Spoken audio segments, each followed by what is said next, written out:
दादी इडली खाती हैं और इडली खाने के बाद सीमा से कहती हैं। ओ बिटिया, इडली खिलाने के लिए तुम्हारा बहुत बहुत शुक्रिया। पर मेरे पास तो तुम्हें देने के लिए पैसे भी नहीं है, पर उसके अलावा कुछ है जो मैं तुम्हें देना चाहती हूँ। इतना कहकर अपनी टोकरी से एक पतीला निकालती हैं और सीमा से कहती हैं। ये लो बिटिया, ये पतीला ले लो, मुझे मना मत करना। इस पतीले में तुम अपनी इडली को रखना।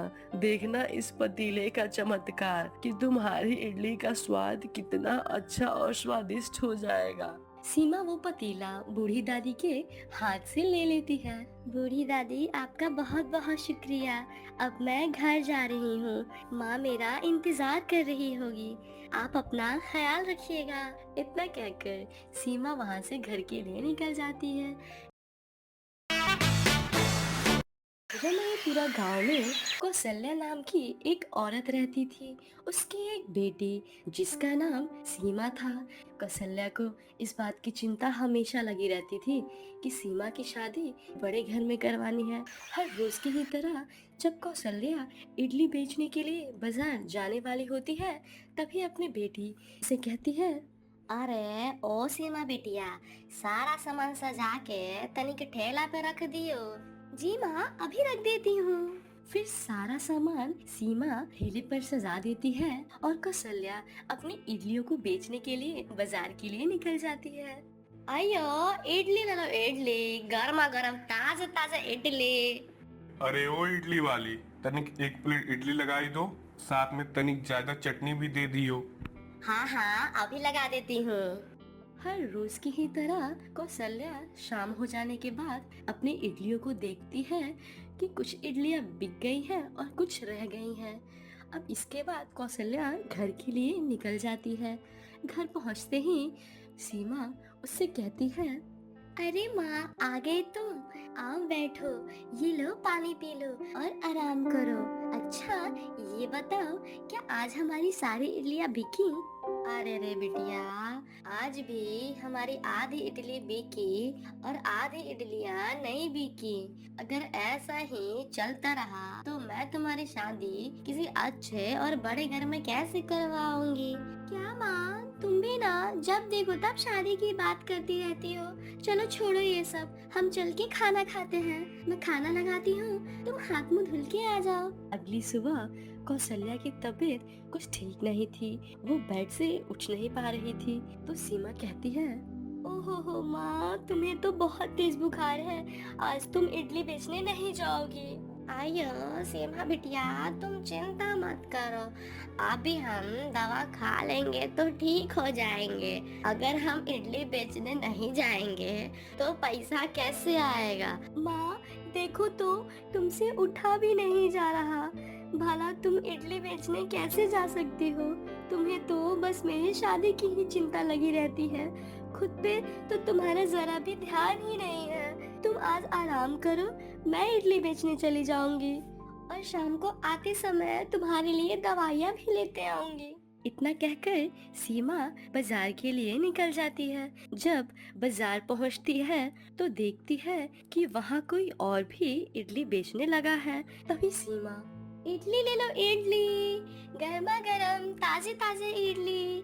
आइए और मेरे ठेले की स्वादिष्ट इडली खाइए। आइए आइए।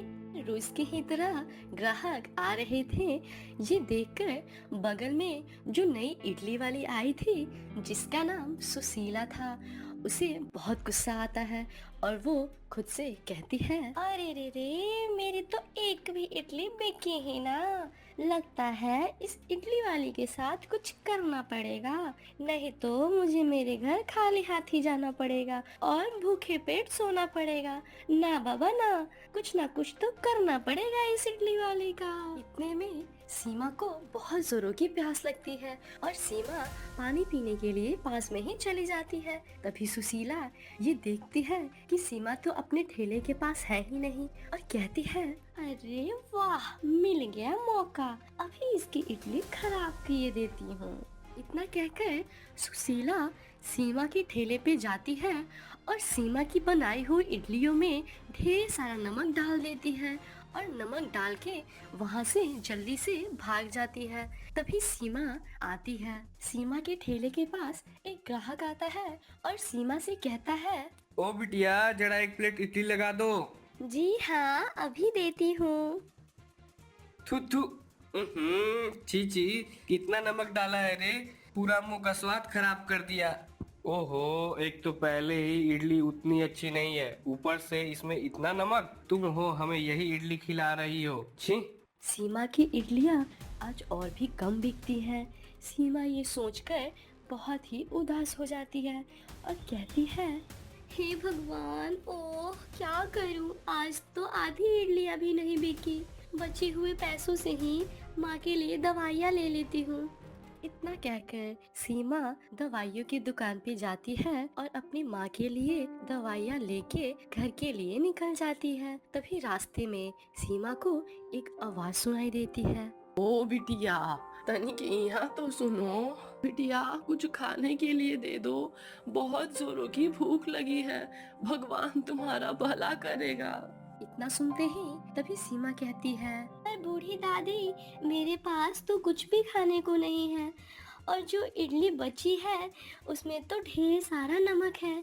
इसीलिए बूढ़ी दादी, मुझे माफ़ कीजिएगा, मैं आपको कुछ भी खाने को नहीं दे सकती। अरे ओ बिटिया, वही दे दो, मैं खा लूंगी। मुझे बहुत जोर से भूख लगी है। बूढ़ी दादी की बात सुनकर सीमा को बहुत ही बुरा लगता है। ये लो बूढ़ी दादी, खा लो। अब बूढ़ी दादी इडली खाती है और इडली खाने के बाद सीमा से कहती है, ओ बिटिया, इडली खिलाने के लिए तुम्हारा बहुत बहुत शुक्रिया, पर मेरे पास तो तुम्हें देने के लिए पैसे भी नहीं हैं, पर उसके अलावा कुछ है जो मैं तुम्हें देना चाहती हूँ। इतना कहकर अपनी टोकरी से एक पतीला निकालती है और सीमा से कहती है, ये लो बिटिया, ये पतीला ले लो, मुझे मना मत करना।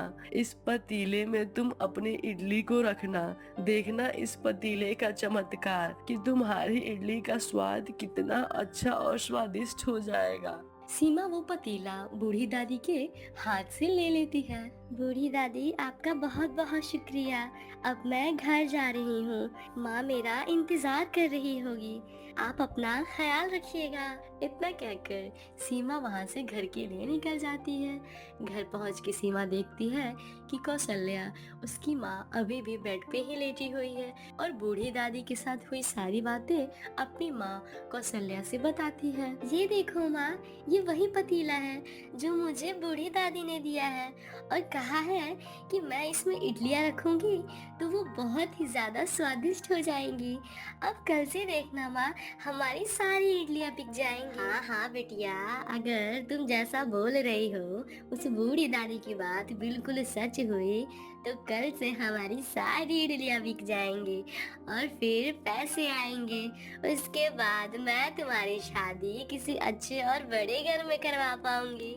क्या माँ, तुम भी ना जब देखो तब मेरी शादी की बात लेके बैठ जाती हो। छोड़ो ये सारी बातें, मैं अभी तुम्हारे और अपने लिए कुछ गर्मा गर्म खाने के लिए बना के लेके आती हूँ। इतना कहकर तभी उसके दिमाग में ये बात आती है, जो पतीला उसे बूढ़ी दादी ने दिया है वो क्यों ना उसमें अपनी नमक वाली इडलियों को रखकर देखे कि क्या बूढ़ी दादी की बात में सच्चाई है। फिर सीमा उस नमक वाली इडलियों को बूढ़ी दादी के दिए हुए पतीले में रखती है, अपनी माँ कौशल्या और खुद खाती है। फिर इडलियाँ खाते ही कौशल्या कहती है, ये तो सच में बहुत ज्यादा स्वादिष्ट है। हाँ हाँ माँ, बूढ़ी दादी ने बिल्कुल सच कहा था, ये इडलियाँ तो बहुत ही स्वादिष्ट हो गई हैं। अब कल से देखना माँ, बाजार में सिर्फ हमारी ही इडलियों की बातें होंगी। फिर अगली सुबह हर रोज की ही तरह कौशल्या अपने ठेले की इडलियों को लेकर बाजार के लिए निकल जाती है। बाजार पहुँचते ही इडली ले लो, इडली गर्मा गर्म स्वादिष्ट ताजे ताजे इडली। सुनो इडली वाली, जरा एक प्लेट इडली लगाओ। हाँ हाँ भैया, अभी देती हूँ, ये लो इडली।